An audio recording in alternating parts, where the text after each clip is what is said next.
नमस्कार मित्रों, आज हम लोग बात करेंगे पीरियड्स ऑफ स्टोन एज, यानी जो पाषाण काल है, पाषाण काल की अवधि। ठीक है, पाषाण को हम लोग पत्थर बोलते हैं, तो पाषाण काल की अवधि को हम लोग देखेंगे। तो अभी हमने बताया था कि बेसिकली आपका तीन होता है, पैलियोलिथिक, मेसोलिथिक और नियोलिथिक।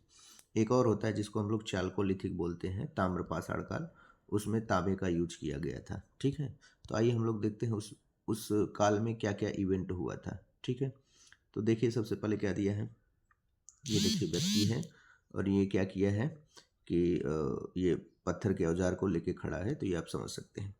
पहला है पैलियोलिथिक पीरियड, जिसको ओल्ड एज माना जाता है, काफ़ी पुराना है, जिसको हम लोग हिंदी में बोलते हैं पूरा पाषाण काल। ठीक है, क्या बोलते हैं? पूरा पाषाण काल।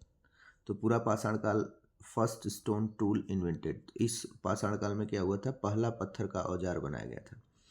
पहले पत्थर का औजार बनाया गया था ये पैलियोलिथिक में, यानी पूरा पाषाण काल में। दूसरा था मेसोलिथिक पीरियड, यानी मध्य पाषाण काल, इसको मिडिल एज बोलते हैं। इसमें टूल्स यानी औजार बनाए गए थे, धनुष बनाए गए थे, तीर बनाए गए थे, और हंट डियर यानी जो डियर यानी हिरन को मारने के औजार आपका इस मध्य पाषाण काल में बनाया गया था। ठीक है, तीसरा है नियोलिथिक पीरियड, यानी हमने बताया नवपाषाण काल।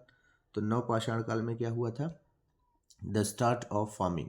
तो इस नवपाषाण काल में लोग खेती बाड़ी चालू कर दिए थे। ठीक है, खेती बाड़ी यानी कृषि कार्य नवपाषाण काल में शुरू हो गया था। उसके बाद हमने बताया चाल्कोलिथिक, चौथा है चाल्कोलिथिक एज, इसमें दिया नहीं है। चाल्कोलिथिक एज को हम लोग क्या बोलते हैं? ताम्रपाषाण काल।